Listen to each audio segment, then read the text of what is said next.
Joy mentioned, my name is Maritza de la Trinidad, and I'm an associate professor of Mexican American Studies and History at UTRGV.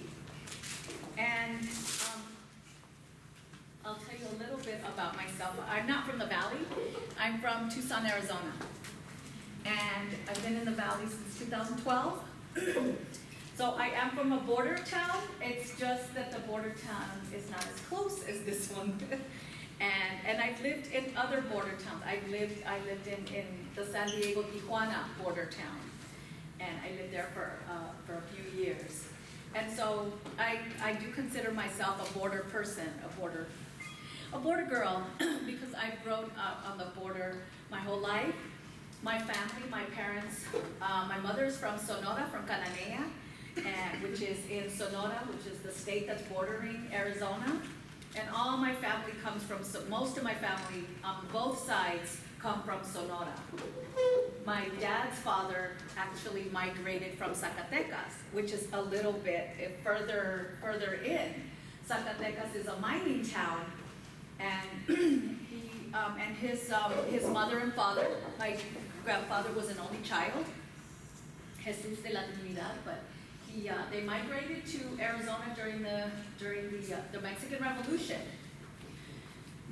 His mother, my dad's mother, also migrated to Phoenix she was one of 12 children who came with her family to Phoenix, Arizona during the Mexican Revolution.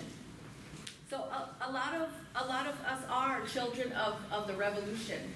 We're the children of parents whose parents migrated during that period. That's one of the periods that it has that experienced one of the largest migrations from Mexico into the United States. And there were a lot of reasons for that. and so I grew up in Tucson. I have also a legal background. I worked as a paralegal for many years, and then I went back to graduate school when I discovered Mexican American history, and it was by chance. And then after I discovered Mexican American history, I decided, wow, why don't I know this? And I decided that I wanted to teach Mexican American history because I believed, oh, thank you.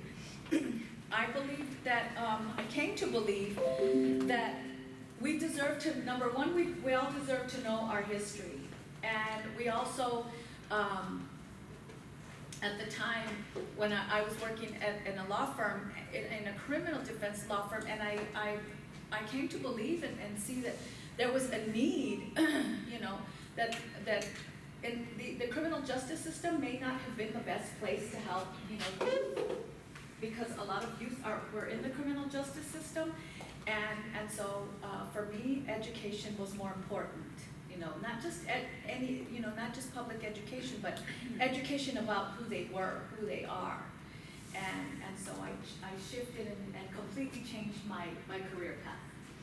And so after finishing a PhD in history at the University of Arizona, I worked in West Texas. My first job was in West Texas, which is it was Amarillo. It's up in the Panhandle. And so the town I lived in was Amarillo. The school was in Canyon, next to the Texas Grand Canyon. It's a huge canyon. It's actually a national park. It's actually pretty nice. But the rest of the area was lacking. And so, and that's putting it mildly. And so in 2012, I came to UT Pan Am, and I've been here ever since. And so my dissertation is on Mexican American education in the Southwest. I study the segregation and the policies and programs that were put into place by the public school system throughout the Southwest.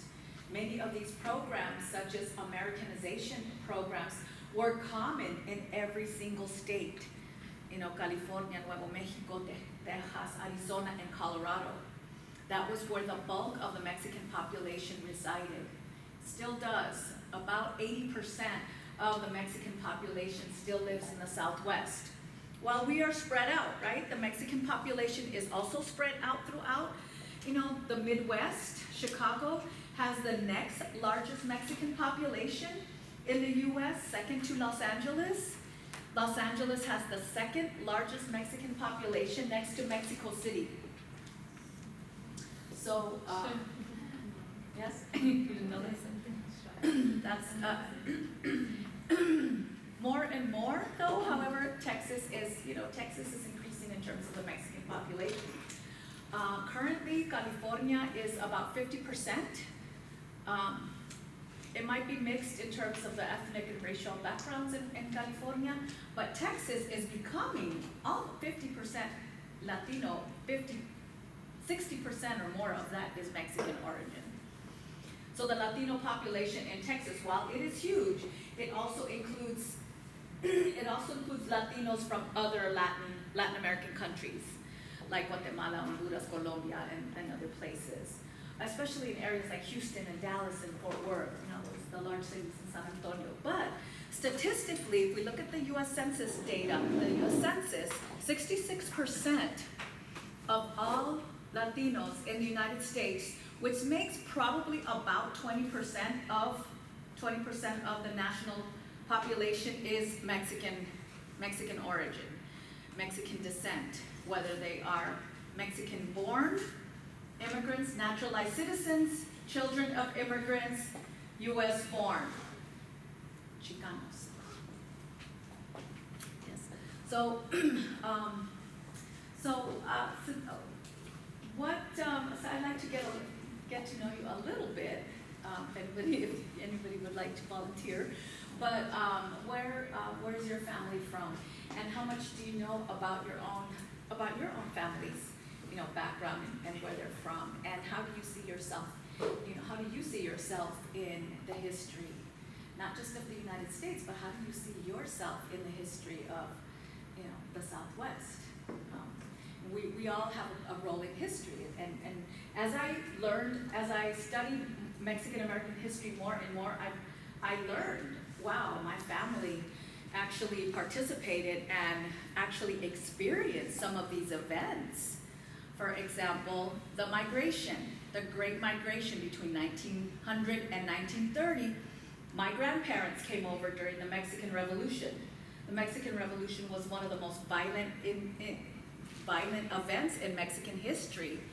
First revolution of the 20th century, but more than 1 million people died in that revolution, and so it created and sparked this exodus into where? Into the United States. And why the United States, and why these border towns? Because in many instances, the families and the people are of the same, part of the same families, right? Because of the neighboring, the proximity of Mexico to the United States. After the Mexican Revolution, I learned that my mother's father was a bracero during World War II. So during World War II, the United States and Mexico entered into a binational agreement that allowed and actually invited Mexican workers to work in the agricultural and railroads and mining industries during the war. Why do you think they needed workers during the war? Because why? Because more than 4 million people went off to war, men and women, right? Including more than 400,000 Mexican Americans and Mexican people served in the war. So the binational agreement, so 1947, my grandfather was given a bracero card. It was an ID. It was an identification card where workers had to sign up. Workers had to sign up to work in the United States. They received an ID. They received transportation to a job. They were supposed to receive the prevailing wage in the U.S. Later on, it came to light that much of the bracero program and much of the much of the large employers did not pay the workers. Many of them experienced wage theft. And so that's another, instance where my family, either contributed or participated or experienced, these historical events. And there are other events that of course my family has also experienced, but it made me realize, that me as a Mexican American woman, a Latina Chicana, we also have a role, and we have played a role in U.S. history and in Mexican American history and the history of the making of, the United States. And so that propelled me into looking at education. Why is education is so important? And so when I got to the University of Arizona, I found out that there was a desegregation lawsuit that was filed by Mexican American parents. And as far as I knew, segregation only affected African Americans, legal segregation. I had no idea about, the instance and the extent to which Mexican students experience segregation, in actual physical Mexican schools. And so I started to investigate that, and that became my dissertation. And so the case that I researched is still open. It's called Mendoza versus Tucson Public Schools, and it's more than 30 years old, and it's a federal case and still open because TUSD has not attained unitary status, meaning that the ethnic composition of the school districts is imbalanced. How can you unify a school district where the population of the students is 80% minority? They can't desegregate that. And so as parents started taking their kids out of public schools, similar to white flight, they take their kids out of the public school system. They are enticed by charter schools, and so it leaves the students of the children of the parents who really either can't or don't want to or still believe in the public school system. And so Tucson Unified School District is largely minority in terms of ethnic and racial composition. Largely Latino, 60% of the elementary schools are Latino. And so the case is still open, so there's still more research to be done on that case. So that's a little bit about my background. I teach courses on Mexican American education, on history, the civil rights movement and the Chicano movement, and the American West and other courses. So, but I wanted to ask. Okay, well, so now that I know who you are and we know each other, now we can get down to the nitty-gritty. Okay, so don't be intimidated by the length by the length of the PowerPoint. It is a lot, but a lot of it is images, and part of it is I like to use images. I like pictures.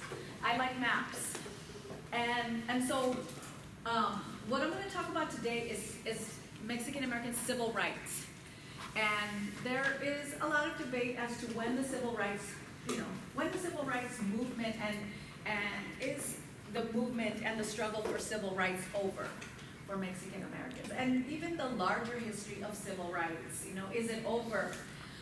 Within, Mexican American civil rights, there are different campaigns that Mexican Americans have become the leaders and promoted the leadership and been, and pushed for certain reforms. And so some of the reforms that I'll talk about today are labor reforms, educational reforms, and criminal justice reforms. And in between, we'll talk about the ways in which Mexican people experience life in the United States, whether they were born here or crossed over or were immigrants or naturalized, but many have the same experiences. So in between there, we'll talk about that. And as I heard, many of you already have a lot of these experiences that I'm going to talk about. You may want to, in terms of civil rights, maybe that's a question for you to ask your families and maybe your students. Research civil rights. Was there any way historically present, or any time that you know of that a family member engaged in some type of civil rights demands and reform or campaign or movement? Some students, maybe their grandparents may have been involved in the Chicano movement. Some may have been involved in La Raza Unida Party. Some may have been involved in the labor movement, for equal, for labor rights. So Mexican American civil rights for me is very broad. So you can view it as a movement that began, we can say, rooted back to 1848. Why 1848? Because I tend to include that or teach my students that when the Treaty of Guadalupe Hidalgo was signed, at that point, Mexican Americans became, Mexican people became the first Mexican Americans, the first Chicanos, the first U.S. population of Mexican descent, on the U.S., in terms of U.S., American citizenship. So, I did, I asked Josue and Stephanie to make a copy of the Treaty of Guadalupe Hidalgo. The reason, this is a great teaching tool because this is a primary source. So this is the actual treaty. So the one that we get is the actual treaty that was signed by the U.S. and Mexico. And so when we think about civil rights, the rights for Mexican people between 1850 and 1900 pretty much come from the Treaty of Guadalupe Hidalgo. Later on, we can say that civil rights comes from, the U.S. Constitution and the amendments, right? The constitutional amendments that were later filed and signed, after the Civil War. But before 1800, the Treaty of Guadalupe Hidalgo is still being used today to fight for Mexican American rights, especially language rights and land rights. So in many ways, Mexican Americans use the Treaty of Guadalupe Hidalgo in a court system. Currently, there are two cases I know of that the treaty is still being used to fight land rights, to regain lost lands. One is the Valle family here in the valley, and the other is the Chamon. There's a land grant in New Mexico where the family is still fighting to regain that land grant. And their legal basis is the Treaty of Guadalupe Hidalgo. So we'll look at that. There's also two things that I wanted to point out about the Treaty of Guadalupe Hidalgo. So throughout the content today, I'm going to skip around in terms of the time frame, but we're going to pretty much stay within 1900 to about 1950. After 1950, there's of course the a time period we call the Mexican American Generation. Activism did not stop after World War II. In fact, activism increased after World War II. But after World War II, we get into the 1950s, we get into a different type of activism, a more political based and electoral activism because of the increased participation of Mexican Americans in the electoral process. And then we move into the youth movement, the Chicano movement, into the 1960s as part of the larger civil rights movement, and then into the 1970s where Mexican Americans and Latinos start fighting a different type of fight. They start fighting a fight that includes a more unified, especially around immigration. So immigration issues, even though they're front and center in our news today, they are a historical issue that Latinos have been fighting for many years. But we're gonna keep it to 1950 for today because there's just so much, there's a lot of, number one, there's a lot of activism during this period. Number two, there are some people, some activists who I thought would fit very well in what you need to teach in terms of the TEKS. So I've gone through the TEKS in terms of, okay, where is it that we can include content on the Mexican American experience and their contributions to the making of the United States, right? Because in social studies, we're basically teaching history and really the history of the U.S., right? And so,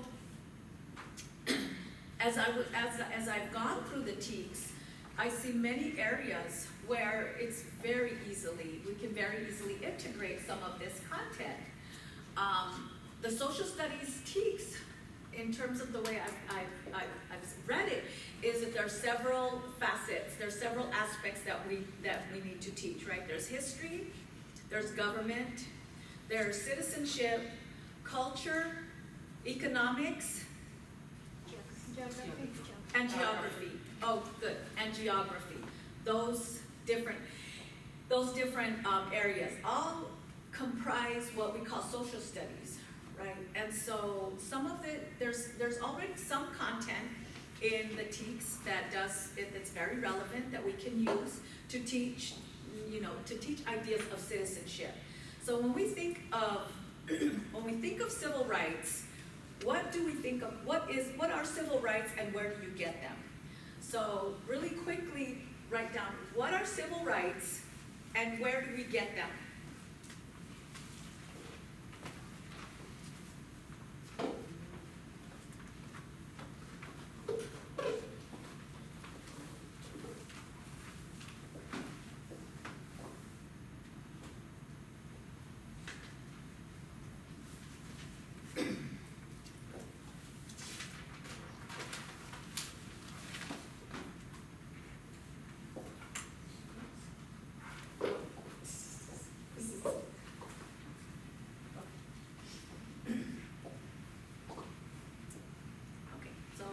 What are civil rights?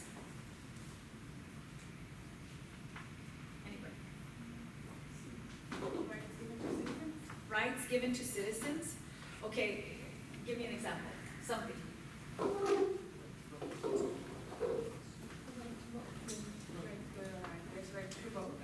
The right to vote. Okay, we'll hold on to that one. Yes, ma'am. I put something similar. I put civilians and then citizens in parentheses because if they were not born here, they might not have, even though, like they can be here, but they were considered themselves citizens, but they don't have like the paper, then they don't have the fairly equal rights. So do they have civil rights if they're not born here, if they don't have citizenship? Do you think people still have civil rights? I feel like they should if they've been here long enough or if they're here, but I don't think they do. No way. Any person? Okay. Maybe we should, so a person who doesn't have the citizenship should not have civil rights? Doesn't have civil rights? They should. They do, but only To a certain certain, ones. that's Not everything applies. Not everything applies. Okay, not everything applies. Like the right to vote was only given Yes, to like- men, not to women. Okay, the right to own land. Pero como si son, presidente. But we're gonna see on the Mexican side and in Spanish law, we did have the right. Yes. Okay, yeah, these are. Like the right to vote if you're not a citizen. Yeah. Right, okay, the right to vote. I mean, you're here, you're Right. here for 20, 30 years, but if you're not a citizen, you can't vote. And then a civilian would be somebody that lives in the city. Okay, so we have different rights. So the right to vote, yes, that is tied to a legal citizenship. Okay, what else? The right to work. The right to work. Is that tied to a law? Or is that just, is that a human right? To me, I've seen civil rights as a human right. It's Right. being equal with everybody regardless of the country.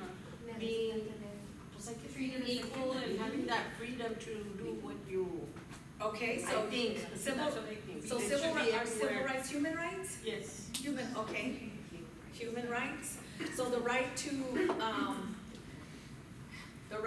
life, liberty, the pursuit of happiness, of course, we know that's in our Constitution, but outside of the Constitution, it's still a right, correct? You still have right to liberty, you still have right to being free from any type of violence, right? We still have the freedom to work. Somebody mentioned the freedom to work. That's a right because that is a right to life and liberty and the pursuit of well-being and happiness and subsistence, right? We have the right to subsist. We have the right to survive. My students definitely have, by the time we finish our class, they have definitely linked civil rights and human rights.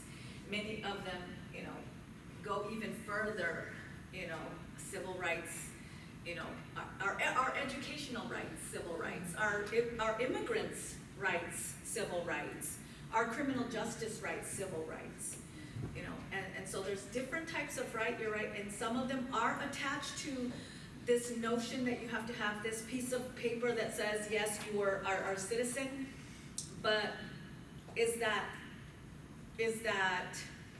a pretext? Could that be used to deny people a livelihood? Could it be a pretext to deny people services, to deny people health care, to deny people education? If you're not born here, do you think that you should have a right to education? Do immigrant children have the right to public education? They do? Yes. Under what law?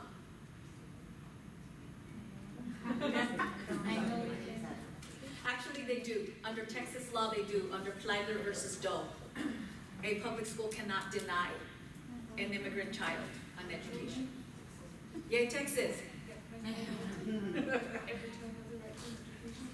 A right to educate. And that was, so when I teach civil rights, a lot of students believe that education is a right. Is a right. Technically it's not, it never was, it's not in the Constitution, it never was a right. But over time, public schooling has become a right, and over time, as the federal government takes over the public schooling, the federal government has the moral obligations to provide students with a public education. But prior to public education, it really wasn't a right, and some people argue that it's not a constitutional right. And so these are debates that our students can have. What is a civil right? So I'm going to start. So again, in my classes, I start with the Treaty of Guadalupe Hidalgo. It was signed on February 2nd, 1848. So in the Tixon, we have a holiday that is tied to liberty, that is tied to citizenship, that is tied to Constitution. We can celebrate the Treaty of Guadalupe Hidalgo. February 2nd, 1848, it was signed in the town of Hidalgo in Mexico. It was signed by both the U.S. government and the Mexican government. It's a binational agreement, and it's still standing. It's still in effect today. There is some use in terms of the court system. Some people are still using it to argue that Mexican people have cultural rights, that Mexican people have linguistic rights, that Mexican people have land rights. Just like, many Native American tribes are fighting for their tribal lands, right? Including in the Rio Grande Valley, there are many tribes that are fighting for their land rights. Well, Mexican Americans can fight and have fought for their land rights based on the Treaty of Guadalupe Hidalgo. And we'll look at why. So one of the most important things that the treaty did is it ended the U.S.-Mexico War. The war was a very short war. It was 2 years, 1846 to 1848, but it's probably the most significant war, in my view, the most significant war that the US fought and that Mexico fought.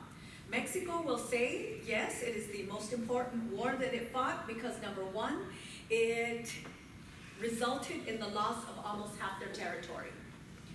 For the US, it catapulted the US on as a world power.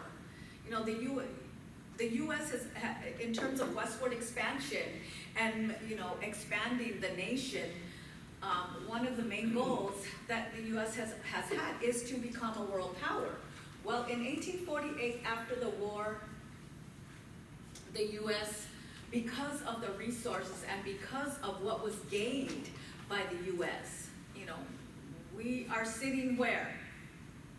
Where are we sitting? Other than the Westlaco building, we're now. In the border. We are on the border. Was this part of Texas when the Mexican War was fought? This was Mexico. We are sitting possibly on Mexican territory, you know. And so when we look at migration, the idea that a wall and a geopolitical line can bar migration, for many people is utter nonsense because there's ancestral ties on both sides of the borders, and so that's where the border wall comes into play, because after the war there's this line that was established, and it says you stay on your side, we stay on our side. But that doesn't happen in reality. On the ground, that's impossible because of labor, really, and because of the needs in the United States and the needs in Mexico. So established the international border. The significance of the treaty is, there are many significance of the treaty for both countries. So we'll look at what the U.S. lost, what the U.S. gained, and what Mexico lost, and maybe what Mexico gained. Maybe there is a positive aspect in terms of the significance of the treaty for Mexico. There were debates about the treaty, so during the negotiations in 1848 by Nicholas Trist, who was sent by President Polk down to Mexico to negotiate the treaty, in order to get the best possible outcome and the best possible land outcome for the United States, and Mexico needed to also make sure that it maintained its sovereignty as a nation. Both of the governments had to make sure that they came out with benefits. It's comprised of 23 articles. So the copy that you have, it has the 23 articles, but there are a few articles that are the most important and that can be used in your classes for students, especially to create debates. One of the debates that can be created are the articles that are important for Mexican Americans. So the articles that you want to look at are Articles 8 and 9.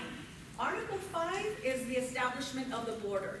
It determines that where the border would lie. So the U.S. and Mexico had to determine where was the border going to be. Was it going to be all the way to San Diego? Was it going to be the Nueces? Was it going to be the Rio Grande?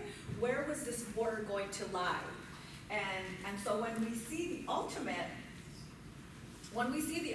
border, the ultimate border ends up being from the tip of Brownsville all the way to San Diego. But that was a result of some negotiations. Initially, some people in the U.S. Congress at the time in 1848, including President Polk, wanted all of Mexico. They wanted all the way to Central America. They wanted part of this, and think about the time in 1848. What's going on in 1848, and what is a significant part of American life in 1848? Oh, that's 1936. What is the most important institution that the U.S. depends on?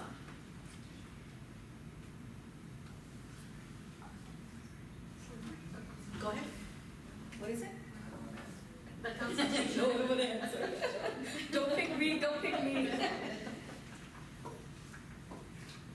Slavery. Slavery. In 1848, the U.S., slavery was still a huge part of the economic system. So, many people in Congress wanted all of Mexico to expand slavery. Mexico did not agree to that. And so the reason that the border looks the way it does is because of the negotiations between the Mexican government and the U.S. government. And so Mexico really tried to preserve what it could, some semblance of a nation. Manuel Rendon, who was the foreign minister at that time, he was very much afraid that Mexico would cease to exist as a nation. And so, for the most part, he wanted to continue the war to not only to save Mexico, but to regain some of the territory that it knew it was going to lose. It knew it was going to lose the northern parts of Mexico. Some of this northern parts, like Nogales, Hermosillo, Sonora, Sinaloa, Chihuahua, some of that the U.S. wanted. There were some congressmen that wanted all of northern Mexico. So, but part of the problem was all of Mexico would have come with all of the people. Yes? Where does the bulk of the people live in Central Mexico? And so that right there, that worked to Mexico's benefit because many people like John Calhoun, Secretary of State at that time, did not want the Mexican people. He wanted the land, but not the Mexican people, because at that time, the U.S. was viewed as a government for white men, not for Mexican people. And so that idea, those ideas about who would become citizens and who would have rights came into play. And so that's one of the biggest reasons that the line looks the way it does. We are here in the Rio Grande, so the Republic of Texas really didn't include this area. So this was not part of Texas. And so when we say, yay, Texas independence, no, we were not part of that.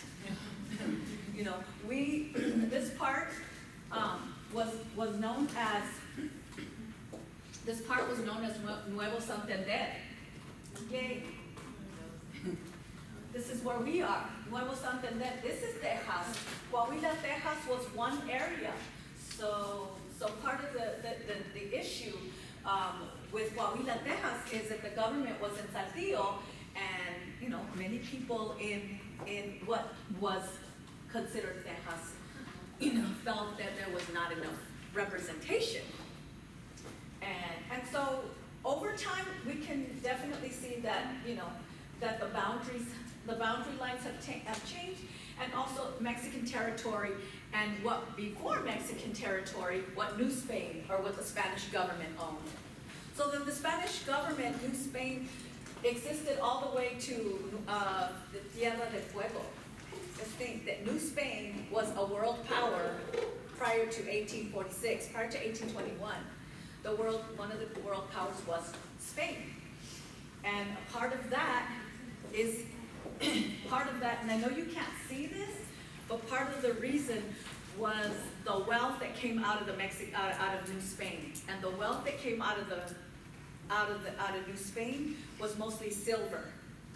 So who's from San Luis Potosí? Who's from Zacatecas? Who's from Chihuahua?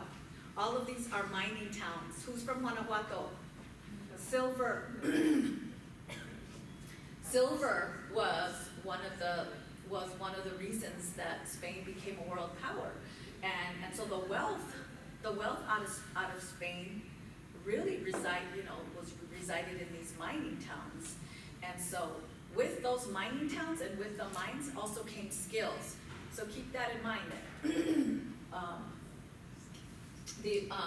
The people that end up becoming American citizens also come with, bring with them an education and a skills that was indigenous to, to this region. So it's interesting how the different, how the border has changed and how the region has changed, and what comes with, the Treaty of Guadalupe Hidalgo.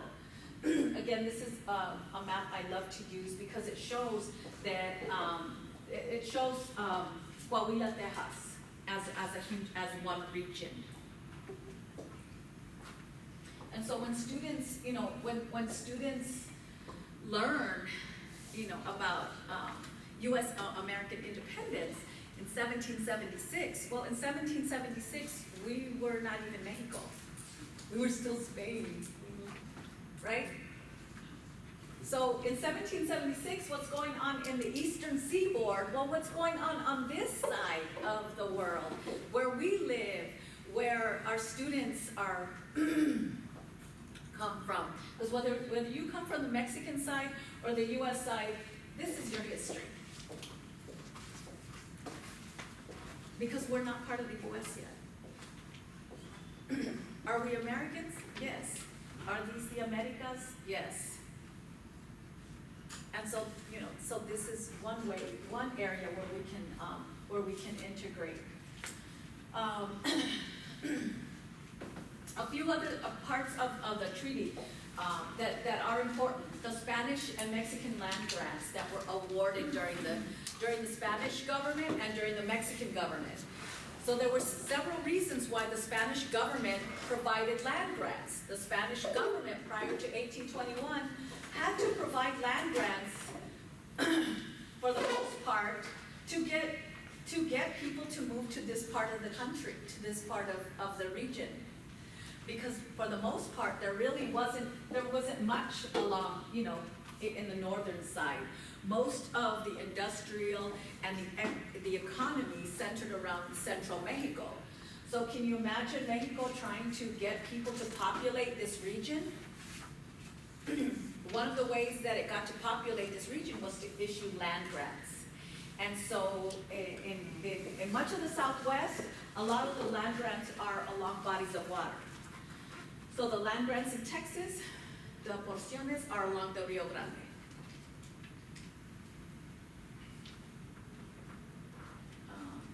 Religious and property and citizenship rights. If we look at Article 8 and 9, it provides religious rights. It provides for the citizenship rights, and it provides for some property rights. So Articles 8, 9, 10, I would say 10, but 10 was deleted by Congress before it was ratified by Mexico. And so one of the reasons it was deleted is because it provided, so Spain and Mexico had issued hundreds of land grants. So all of the land grants on the U.S. side. In Texas, they're along the Rio Grande. So all of this area, this is a pointer.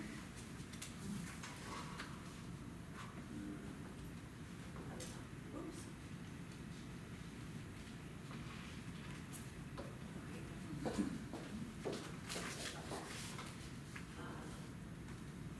Okay, so all of the land grants that were issued by New Spain and Mexico, in Texas, in California, there was tons of land grants. All of these ranchos are part of our land grants issued to residents to, number one, establish communities. Number two, for some economic assistance for cattle raising and sheep raising and stock raising, which was part of the economic traditional way of life. And three, to Christianize and Americanize and bring in native peoples into the Spanish way of life. So land grants were important in all of the states, Texas, California, Arizona, Nuevo Mexico. Nuevo Mexico had the bulk of the population at the time of the war.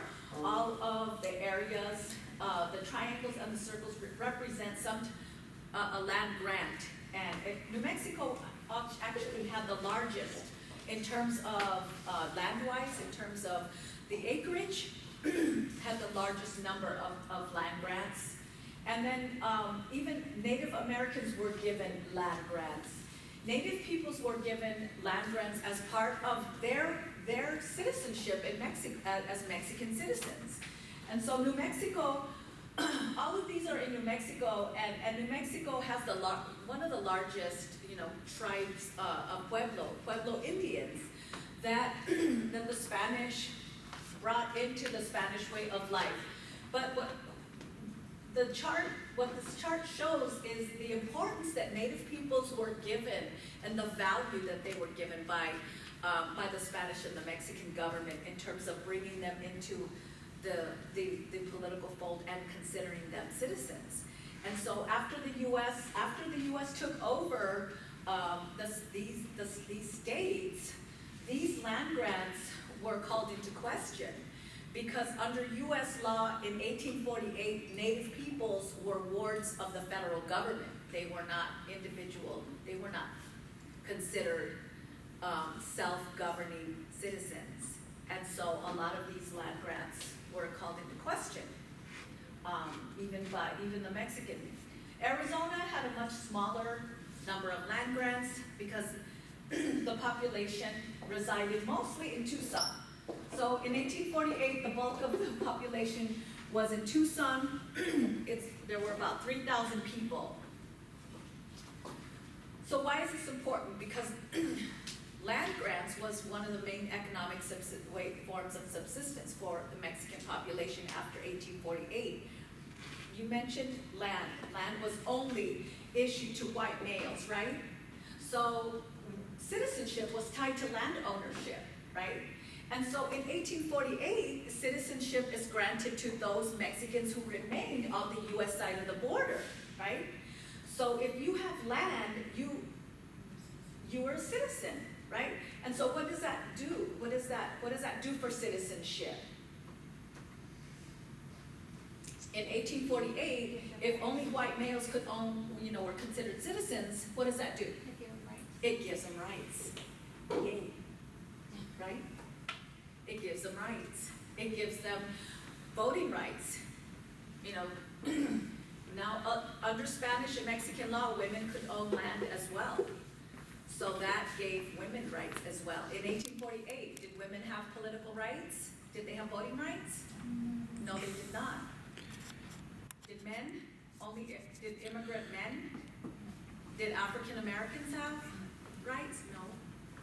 So 1848 is significant for Mexican people, for those 100,000 people who remained on the U.S. side of the border, because it gave them civil rights.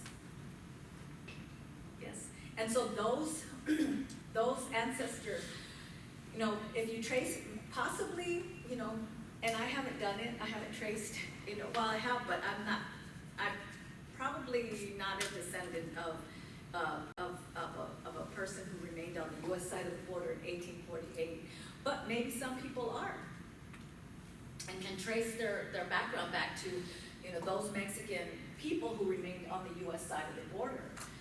So the land grants are important in terms of the Treaty of Guadalupe Hidalgo, and this is one way that we can talk about citizenship, and we can talk about civil rights, and we can talk about, in terms of the economy, we can talk about economics, that much of the land provided to Mexican people during this period, during the late colonial period and even into 1848 was for subsistence purposes and community building and creating towns. Those were the three main reasons. They were also issued communally, meaning that land was issued for the use of the entire community. They could farm it, they could grow agricultural products, they could use that for subsistence, but everyone had a right to that, to that land. In Mexico, they're called ejidos. And ejidos are also were also used by native peoples. Prior to the Spanish, land was issued communally. In other words, Native Americans viewed land as communal property, meaning it wasn't individually owned and you didn't put your white picket fence around it and blocked everyone out. Right? That's not the idea. That was never the idea that Native Americans had as far as land. Spanish and Mexican law viewed land in similar ways. And so communal property was part of these land grants.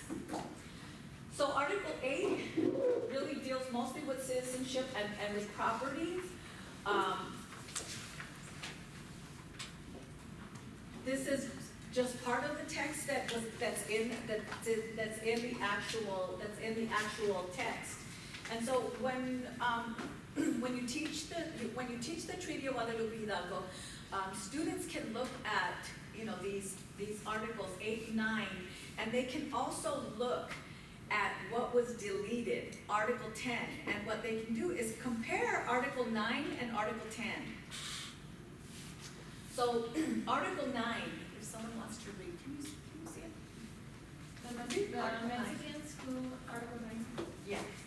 the Mexicans who in the territories aforesaid shall not preserve the character of citizens of the Mexican Republic conformably with what is stipulated in the preceding article shall be incorporated into the Union of the United States and be admitted at the proper time to be judged of by the Congress of the United States to the enjoyment of all the rights of citizens of the United States according to the principles of the Constitution, and in the meantime shall be maintained and protected in the free enjoyment of their liberty and property, and secured in the free exercise of their religion without restriction. Okay, so this gives property rights, this gives what, religious rights? Yes, that Mexicans have the right to maintain their religion. Many activists also interpret this as cultural rights. And because religion is part of culture and language is part of culture, they interpret it as a right to culture. This was Article 9, replaced Article 10, which was debated in Congress. But let me read you what the deleted section said. This says that, yes, Mexican people can keep their land so long as they provide title to it, and they must adjudicate all the titles in the American courts. Article 10 would have just given a blanket acceptance and a blanket title to all grants, that Mexicans would not have had to prove their title in courts. And so the deleted article said, all grants of land made by the Mexican government or by competent authorities in territories previously appertaining to Mexico and remaining for the future within the limits of the United States shall be respected as valid. Meaning you wouldn't have to prove your land grants. Just think, what do you think what would have happened had Mexican people been able to keep their land grants? They'd be better off. Okay, they would have been able to maintain their livelihood, they would have maintained their rights, they would have had a way and a mechanism to assert their political rights, right?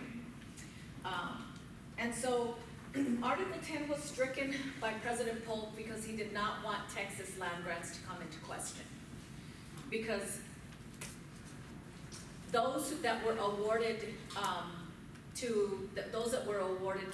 after 1821 would have come into question.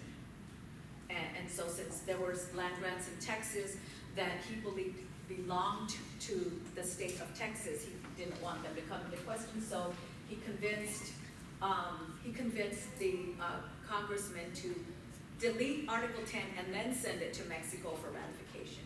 Mexico did not want to sign this, but they had no choice because they were threatened with continued war. And so in order to maintain, their nation, they went ahead and signed it. But it becomes an issue later on. It becomes an issue later on because in the United States in 1790, which we already stated, is that citizenship went to whites only, including especially immigrants or migrants. So anybody who's coming into the United States after 1790, if they were not white, could not become a citizen. And so while the Treaty of Guadalupe Hidalgo grants citizenship and allows, for the most part, Mexicans to claim to be white under this law, it protects them from, you said segregation, you know, you didn't see Mexicans being segregated in a way that African Americans were. This is why. Because under the law, they're viewed as citizen and viewed as whites, but in practice, they were not. So that's what, and so in order to assert your rights, you know, movements emerge from the grassroots level. You know, people start fighting for civil rights because if they're not granted their rights as citizens under under the treaty and even under American law after 1865, you know, all Americans and all people born in the United States were granted rights, right? The 14th Amendment. But because of this, so just think 1848, African Americans are not citizens, they are not viewed as human beings. Women do not have citizenship. Immigrant men, white immigrants from European countries do not have citizenship. For the most part, you know, for the most part. And so citizenship is tied to land holding, right? So under the treaty, Mexicans do have these rights. They were the first to get citizenship of these groups. So I want to, in your slides, you can read these later, but I wanted to introduce a couple of concepts because they will be relevant as I move forward. De jure is and de facto, and this explains, these two legal terms explain the way in which Mexican people are diverted from their citizenship rights. It's either done legally through de jure, or it's done de facto just by the fact of life, just by actual occurrences. In other words, what is reality? So in reality, for example, wages were low for many Mexican people after 1870, and after many lost their land, they were transformed into the labor force. But, which, you know, we all know we have to work for a living, right? But the question was the wages and the working conditions. And so, by actuality, you know, wages were low for many workers. And so that becomes a de facto way of separating or segregating Mexican people or any other group who are vulnerable or marginalized or experience some type of social and economic exclusion. So de facto means by what actually occurs. De jure means by law. So we're going to look at a couple of laws. The 14th Amendment is important because as Mexican Americans start to fight for civil rights, many lawyers, Mexican American lawyers, start looking at what is a Fourth Amendment violation. And in many cases, it's Mexican American lawyers and Mexican American cases that actually use the 14th Amendment as a violation, as a way to, you know, to argue, hey, this is a violation of civil rights. You know, going to a separate school is a violation of civil rights. It's a violation of loss or denial of any person of life, liberty, or property without due process of law. Meaning that if you're going to take someone's land, you have to do so by a due process of law, right? And so when people, after the war, Mexican people had to justify their land grants, they had to do it through the courts, which is fine, but many of them were, you know, many of the decisions were made against Mexican people, and many of them lost their land. Many of them couldn't pay the taxes because of the tax different, the tax laws are different in the United States than in Mexico, and so they couldn't pay the taxes, so they lost it that way. So there are many ways that land was lost, but equal protection of the law after 1865 is important because this provides citizenship rights for everyone, right? Everyone within U.S. borders. The color of law is an idea that, yes, you may have citizenship rights, but under the color of law, they can be taken away. In other words, the appearance or the semblance without the substance of a legal right. So let's look at school segregation.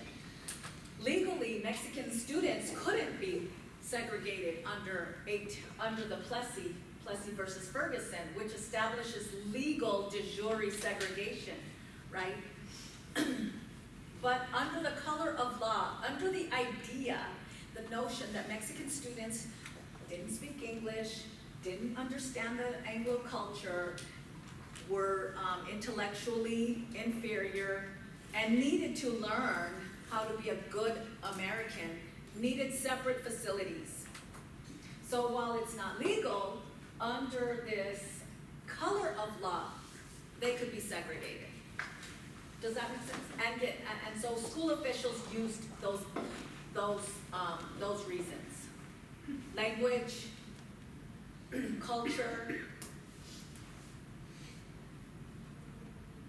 And so these concepts, students, I know that a lot of you teach kindergarten, but legal concepts can be introduced, early.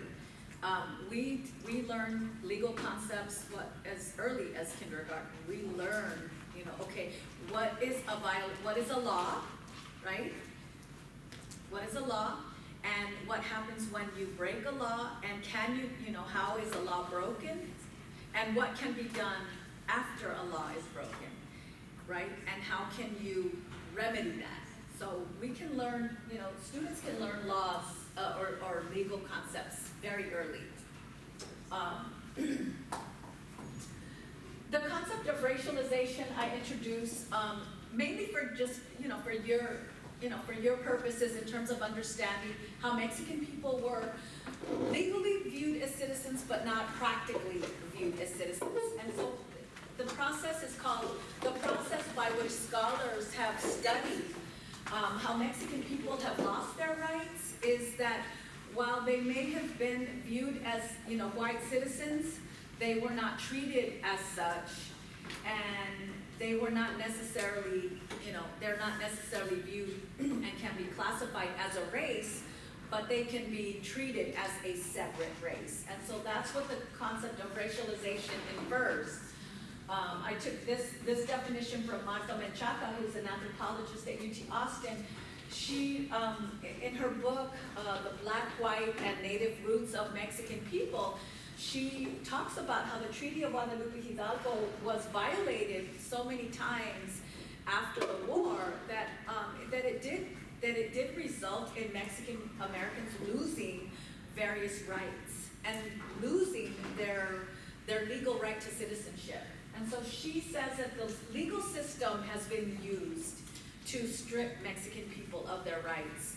And if we look at the different legal cases, we can definitely see how the legal system has been used to strip Mexican people of their rights by not considering them, by either not considering them white or considering them white and then claiming there's no law that has been violated, like segregation. So I included some of these concepts just to help us understand, well, how does this happen? And so as we were talking about, what are civil rights, some of the civil rights that occurred after, in the Southwest between 1850 and 1900 were pretty much solidified and institutionalized in our culture and in our society. And so some of these occurrences and events, like the loss of land grants, affected Mexican people because it affected their livelihood. It affected their their ability to assert their political rights.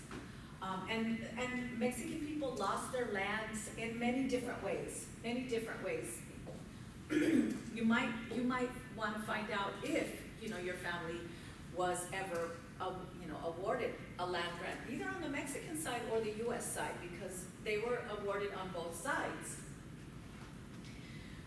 By the late 19th century, 1880s, 1890s, violence became part of regular society, not just in South Texas, but throughout the entire Southwest.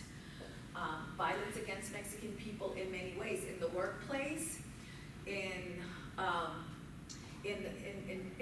just the regular general society, by police. There's a lot of documentation about the violence against Mexican people by local police.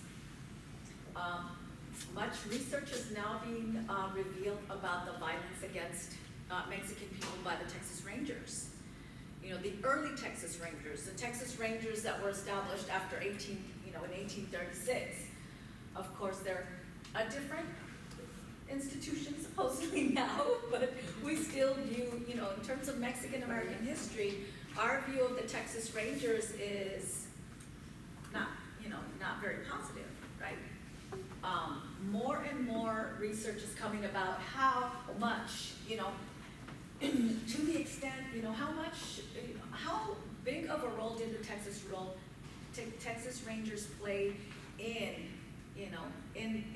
the violence against Mexican people, in the lynchings. How many Mexican Americans or Mexican people do you think fell to lynchings or were killed by this extra legal means of intimidation? When I was, like segregation, I had no idea that Mexican people were also, exposed or, were lynched as well. I had no idea until I started reading, and there was, the research is so new, still so new in terms of actual numbers. We don't know how many people were killed by this extrajudicial, form of justice, even if it is a form of justice. And so lynching is defined for the most part as anything, as a form of justice or execution or killing that's outside the law. In other words, when we're accused of a law, the due process is to go through the court system between 1870 and, maybe even into the 1930s and 40s, that was not the case. And so in South Texas, there could be anywhere from 3,000 to 5,000, we don't know the numbers. There is some research. So some numbers I was able to find, this research by Kenneth Day shows about between 1850 and 1870, he found 77 Mexicans and Native peoples in Los Angeles who were killed through extrajudicial means. 1850 to 1935, 350 Mexicans in California, and between 1848 and 1928, 597 Mexicans in Southwest were killed judicially, either through mob violence, either by basically people going into the jails and taking people out and murdering them in various ways. For reasons, that were either justified or not justified, they were not allowed to go through the legal process.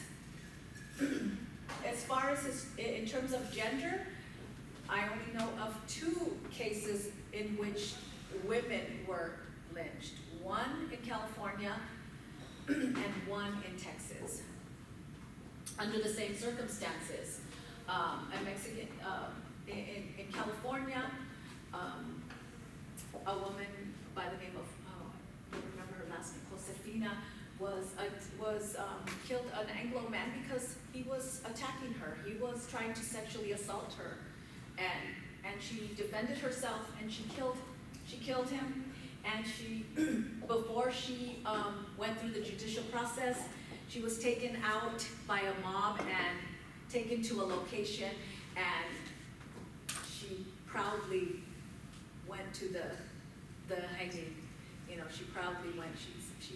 The pictures that are shown in, I didn't want to show these gruesome pictures, but the pictures that I've seen shows her proudly going to the hanging, the hanging, I don't know what they're called, gallows or whatever. But she defended herself against a sexual assault, and she paid the ultimate price by being hung. And then a woman in Texas by the name of Chiquita Rodriguez was also, hung in the same way.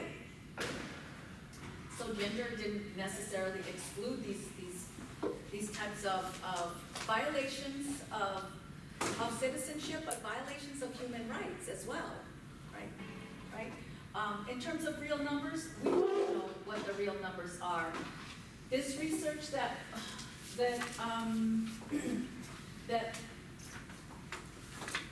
we have in terms of numbers, the 547 is done by two historians by the name of Kerrigan and Webb. And the only reason that they were able to find the documents in archives, they were looking at African American lynchings in the South. They found so many lynchings of Mexicans in the archives that they decided to write a book about it.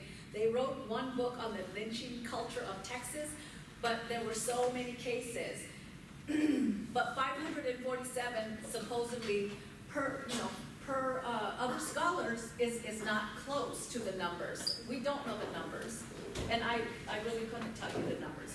But 547 is like one too many, right? And so in this chart, Texas has the highest number, right? Why is that? Why do you think that Texas would have the highest number of lynchings of Mexican people? It's a bigger state? It's a bigger state? We're close. It's what? Because we're closer, so. We're closer to the border, okay. Or the land. And the land? Well, when I have my students do an oral history paper, and one paper that I read, a student interviewed her grandmother, and her grandmother told her not to hold. She says, don't ever call or view the Texas Rangers as heroes because they killed my brother, and they killed him for his land. So for land, that happens for land. So, I mean, Texas, not that Texas is any more violent than other parts of the Southwest. Perhaps maybe there's more reporting in Texas, but there's been violence in every other, in other Southwestern states. So up to the 1930s, violence didn't stop because Kerrigan and Webb found that lynchings happened all the way up to 1938. So it's not that it stopped, in the early 20th century. It continued, but what continues are also other forms of civil rights violations, like somebody mentioned the New Deal or the Great Depression. During the Great Depression, Mexican Americans also experienced an unequal access and benefits, unequal awarding of benefits during the New Deal.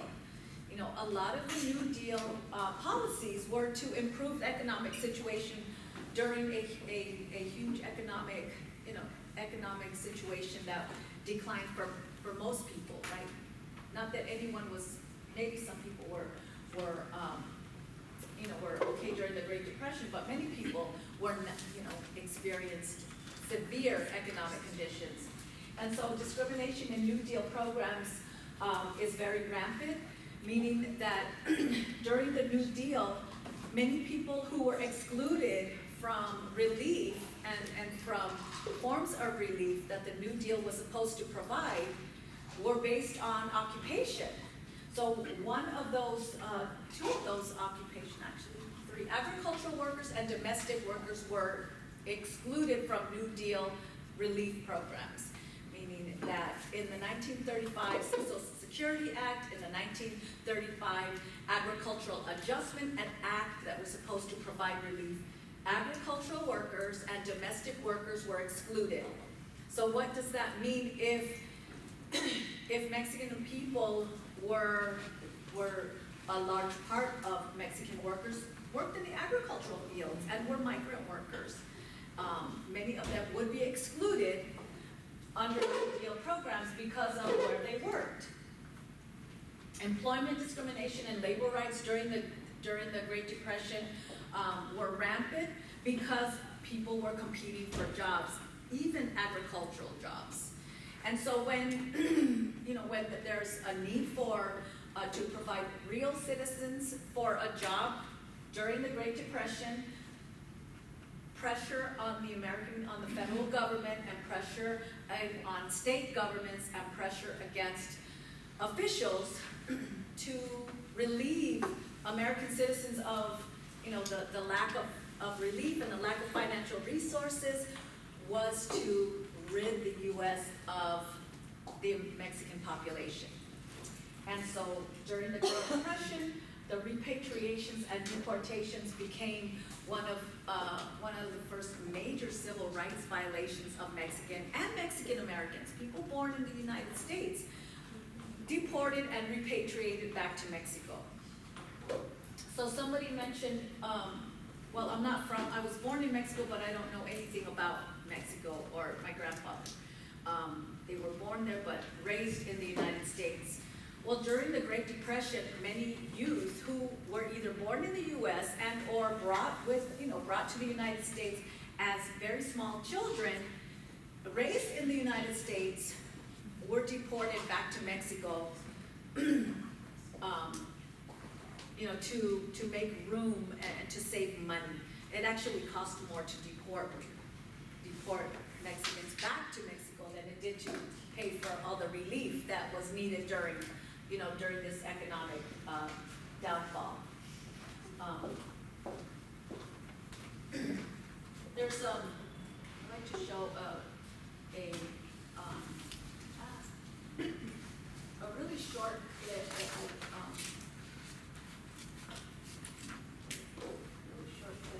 that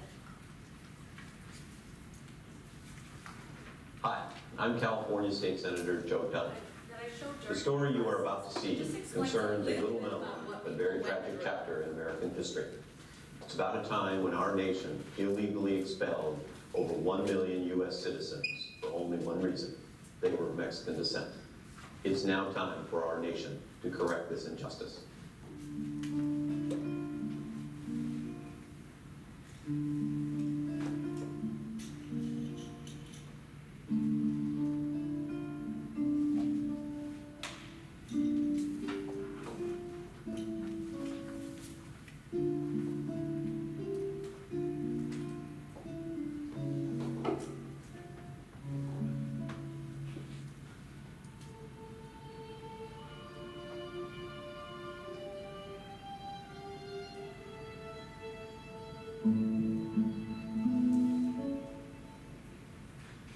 The American government, particularly through the Hoover administration, conducted programs of massive sweeps, deportation campaigns that rounded up not just Mexican nationals, but also American citizens of Mexican descent, and created a climate of fear in the United States.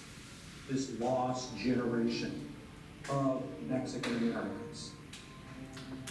This is a national movement that occurred, a national tragedy, not just something for the states of Texas or California, not just for the Southwest, but for the entire nation. My name is Ruben Jimenez. I was born in 1924 in Los Angeles, California. When I was growing up, we lived in a duplex that my father had built we lived in one side and we rented the other side. We had all the conveniences at home, luxury, we had chandelier, we had all the electric appliances. My dad used to work 3 or 4 days a week with a gas company. My older brothers used to work 2 or 3 days in a foundry. So we never had to ask for economic help from the government, and we had everything that we needed. When I was 7 years old, my father was approached by Fernando España. Mr. España worked for the government agency. Mr. España insisted, he connived, he pressured, not only trying to get us out of Los Angeles and into Mexico, but other families. And my father finally gave in because Mr. España pointed out that soon after he would not have the 2 or 3 days of employment because that employment would go to Anglo employers. Although I had 4 siblings and myself that we were American citizens, our rights were violated. All of my parents were legally residents, but at the time they crossed the border and the authorities stripped them of their right to come back into the United States. When we got to Mexicali, we found nothing. It was bare land. There was only a mosquito tree. We had no living quarters, no running water, no electricity. We all had to camp under this tree until my father built some living quarters. At the beginning, it was like a shack. It was made out of bamboo that was plastered with mud. We had to walk approximately about 15, 20 miles to school. I resented the way that we were taken from United States and taken to Mexico, and we had to struggle to live in a place where we had nothing and left everything that all the possessions, the material possessions that we had when we lived in Los Angeles. Although I regretted what the American government did to me and my family. I'm an American, and I want to serve my country. And so I went to the service, 1943 to 1946. We would like at least to have an apology, a public apology, because I think that we should have it coming. My name is Emilia Castañeda. I was born in Los Angeles, California, April the 10th, 1926. My father and mother bought a home in Boyle Heights on Folsom Street, right in back of Malabar School, where I attended school. My dad was a bricklayer and a stonemason.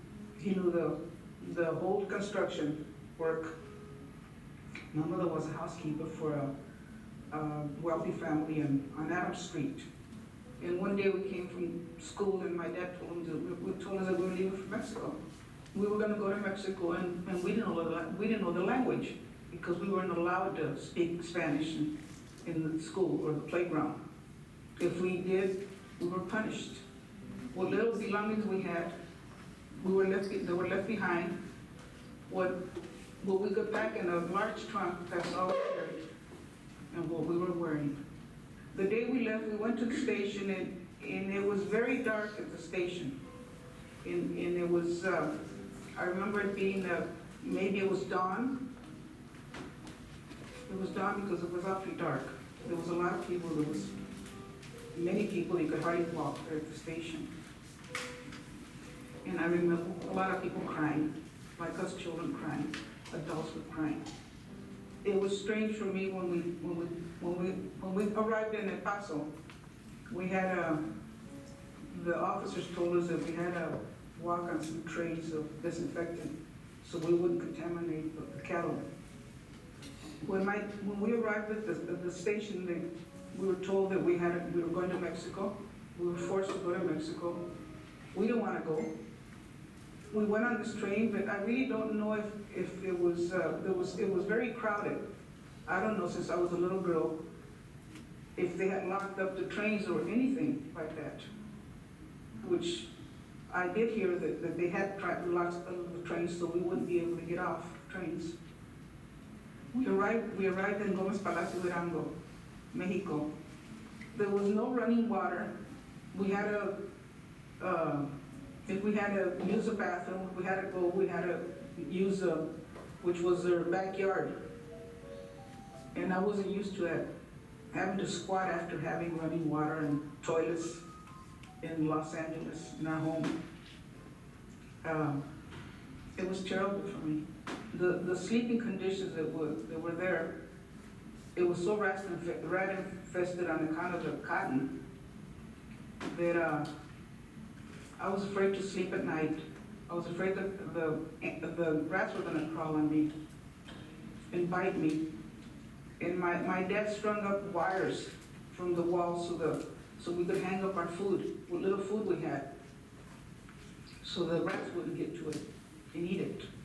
I must have been about, I don't think I was even 9 years old, not even 10 years old. I don't think I was 10 years old when I quit going to school. Because I had to survive. It was an injustice what they'd done to us, being American citizens, for them to send us to Mexico when we weren't Mexicans. Well, I would like for them to apologize, for the federal government to apologize.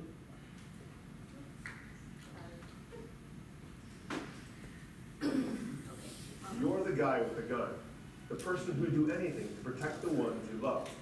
But did you? Okay, she's calling for an apology as well, but, so what do you, so during the 1930s, this happened, this happens over and over. Again, now this morning I heard that these sweeps are going to happen over the weekend.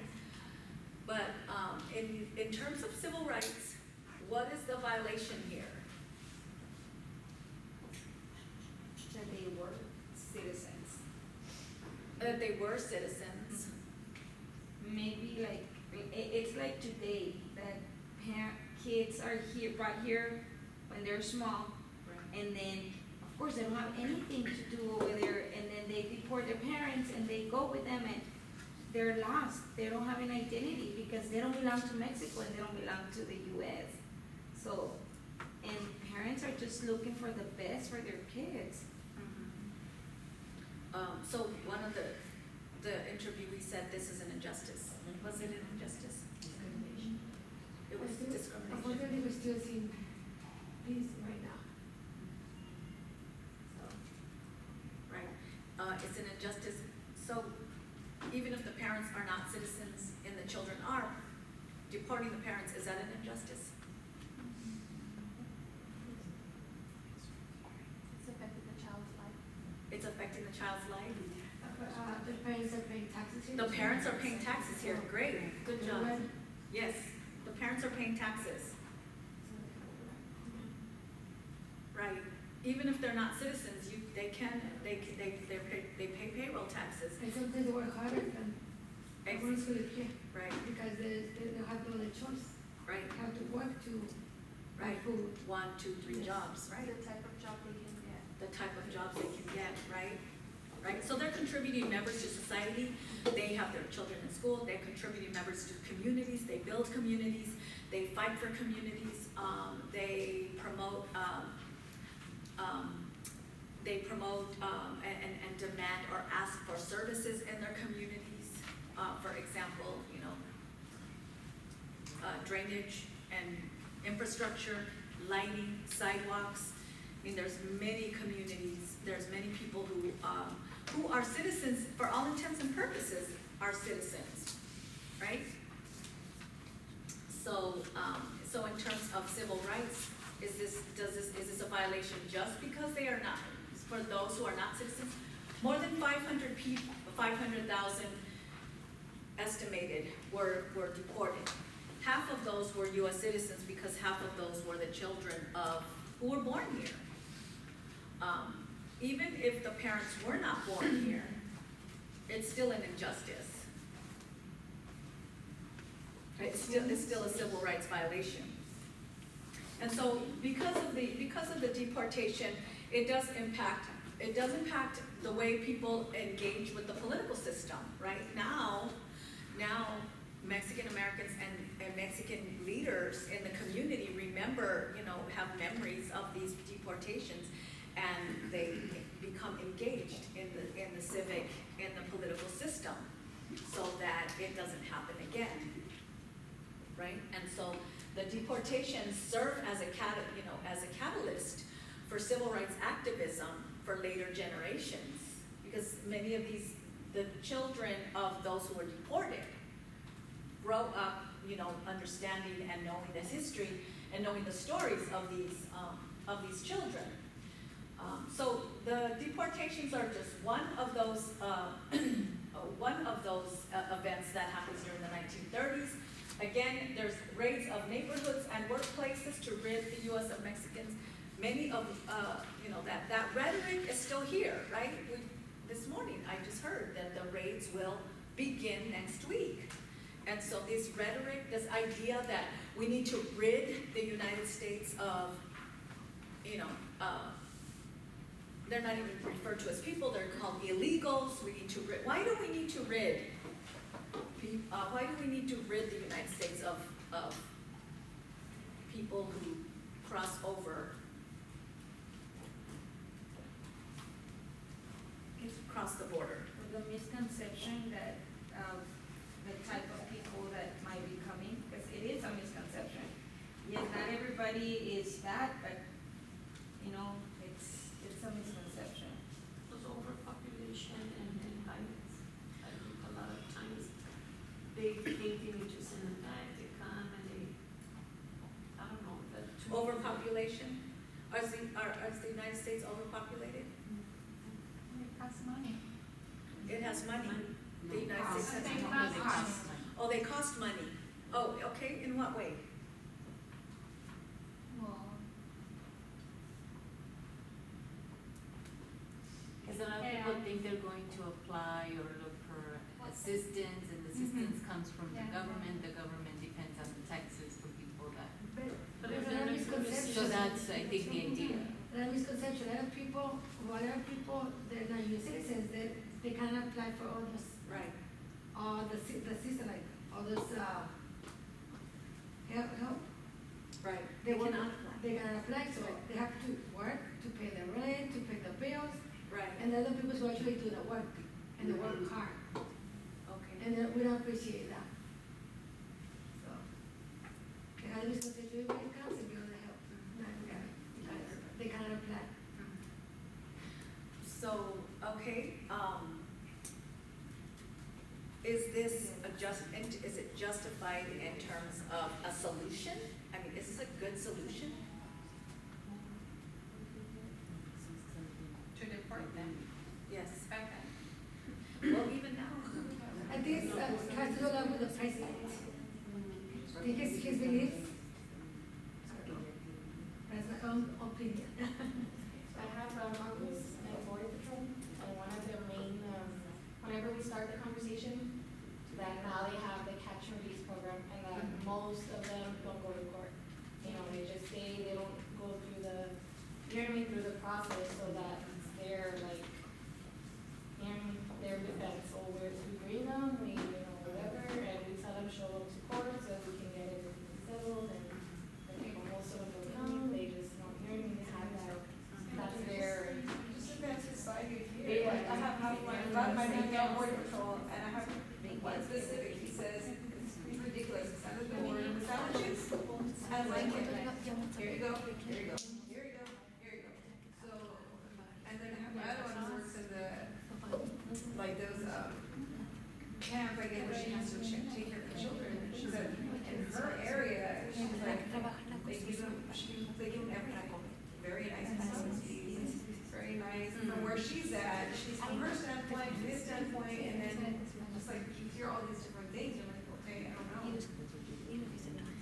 what area, what area you're stationed at, what part of the border, I mean, the valley is pretty big, just from here. Right, well, And he's coming from the Arizona, when he's in Arizona, his border patrol from Arizona to the valley, they do things very differently. right, right. And I think they're real like, long, you know what I mean, they have that. So the mindset in the 1930s doesn't, it looks like it has not changed in terms of how Mexican people view Latinos or view now, the target of these raids are Central Americans. But it seems like the view and the attitudes about people, particularly brown people, because if this was the Canadian border, I always ask, would this be the case? Would it be the case? I don't know. Also like their paycheck has to play, because we're kind of talking about like, when the Rangers would do what they did, I mean, that was their job. And then you have Border Patrol, who maybe don't agree completely, but that's their job. And so, I mean, then their family depends on, like it brings in a whole. Yeah, it does complicate the issue. The other complicated issue is that a lot of the Border Patrol are Latinos themselves. Right. And may have had, their families may have come over, whether legally or non-legally, or the back door, the issue is that immigration policy does not allow for doing it the right way. What is the right way? Well, if you look at immigration policy and the history of, it's impossible to do that because of the cost and the length of time that it takes to get residency and citizenship and establish, a legal status. And so, my question is always, wow, is this the right way to treat human beings? Are these human rights, civil rights? And so that's what I always ask myself, wow. But isn't it true that they have to limit the amount of people that come in? Why? How many how many Americans really wanna go to other places and eat at home, you know? But all these people coming in, to me, I feel like they see it as because of violence. They get a lot of people and the violence grows and, to me, that's what I hear. But then, you have these people that want Mexicans back, but then again, they don't wanna do the jobs Mexicans do. So. And the media portrayal is Yeah. also. Right. The reason why all the misconceptions. Right, and that might be, a project for students. Let's look at at the media and how the media portrays versus versus reality, versus, in terms of violence, how much violence is perpetuated by undocumented immigrants or immigrant communities. According to research and the Pew Research Center, immigrant communities are the safest communities in the United States. McAllen is the 13th safest Well, city. we're not staying here, so they go out once a day here. Stay in the valley. So my brother works in Chicago, and he works in, kind of like a school for kids, that need extra help for high school, whatever. Special ed? No, it's, Oh, yes, there you go. Most of the students that he has, their family members have come here illegally, and he has a lot of mafioso kids in there, and there's parents, they're doing these drives, and he can't say anything about law, okay, but he can teach his kids, but he said there's these back and forth trips that he hears the students talking about down to the border, coming back and bringing these things they shouldn't be bringing, and guns and drugs and stuff. So, how many people that are coming in, they're great people, we have a lot of students that are not people, and I love them with all my heart, but then you have some people coming in that are coming with bad intentions, and Even if it is a small amount, but that's what they're. that's what they're here, and that's where that little misconceptions that way, and But we have people that are born here that are doing those things too. Right, right. But there's other rates of prisons. But I was gonna say, like, Yeah. African Americans, African Americans is a big number. No, but if we're talking about Mexican Americans, that's what they're portrayed as. We're talking about Mexican Americans, they're portrayed as they're coming to do bad things, which not all of them. But it's, to me, because she said, well, why do you think? To me, I think maybe that's why, I don't know, you know. maybe- How would we be treated if we try to go into, like, okay, let's all get 5,000 people, let's see what happens to us, we're all walking through the border to Mexico, what would happen to us? Honestly, I think they would say, come on. You have your credit card? Pues sí, no, I think they would say, There's more than a million undocumented Americans living in Mexico. The largest undocumented population in Mexico is United States. and we know that a lot of my goals and their agents, I know what it is. So they're like many are retirees and. Yes. Yes. They just stay, just like a lot of people. But they have a visa? But they overstay, just like lots of our students. So in your opinion, why do you think that they want to put it back? They go on a I mean, those tourist are our visa and they citizens. stay. well, what is my opinion about As a tourist. Why are they deported? Oh, why are they deported? Well, that's the question. What's that? Why do we think they're being deported? Oh, yeah. Why are they Like lots of deported? our students. My honest opinion is this reason. The most of the people coming down are asking for political asylum. They're being racialized. My honest opinion is that the deportations have nothing to do with these ideas, because there's research that shows that those allegations are little to no, to have no truth. In other words, the violence against, the violence of immigrant communities, the taking, the economic impact. The state of Texas has done a study of the economic impact. Arizona has done a study of the economic impact. New Mexico has done a study, and the impact economically has been more positive than negative. In other words, immigrants put into the economy more than they take out. And the economy would not survive without immigrants. Well, that's what I'm saying. I mean, they come, a lot of them come with working, like my dad, he came purposely with some work. And Right. if you look up north, who are the ones that are working are, majority are Mexicans. I mean, I have brothers that stayed up north because they said, Right. we're not going back because I don't want to do this anymore. Right. But they do come with intentions of working. Right. White people aren't in the field. I mean, I worked there and we never saw. But they weren't I doing think there's permanent. got to be a different solution, and so one of the things that I try to do with students is, research both sides of the issue and then come up with a solution. Because if students are supposed to be civic participants and engage in the civic system, because that's what, we're, part of the education has to do with civic engagement, right? Well, our students are going to be, they're going to be the leaders, the politicians, the lawyers, they may be legislators. Well, we need to teach our students, how to come up with solutions that are humane and that meet the needs of all people, but yet move away from these negative ideas. But that's my question, it's not illegal for them to try and come here. You're right, they have a right. And so why You're is right. it You're that right. everyone has this huge problem with the fact that they're even attempting to come to the country? They have a legal right to see, all persons have a legal right, number one, to migrate. All people have a legal right to seek asylum in other areas, in other countries. It's all over the world, and so what we need to question is the rhetoric in the media.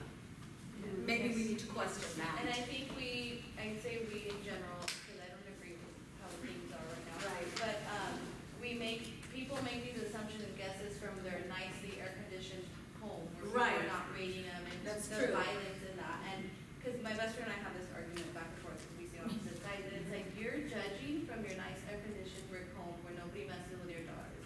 Your husband has a job, it's like, you don't know what they go through to even, have to flee for the protection of your family. Right. So, but I think it is, the media plays a big part because they focus on these things, and when you have certain people in high places that okay that prejudice and all of that, I think that is what fuels, all. And these, So I maybe, need to stop. oh, right. But it's time for lunch.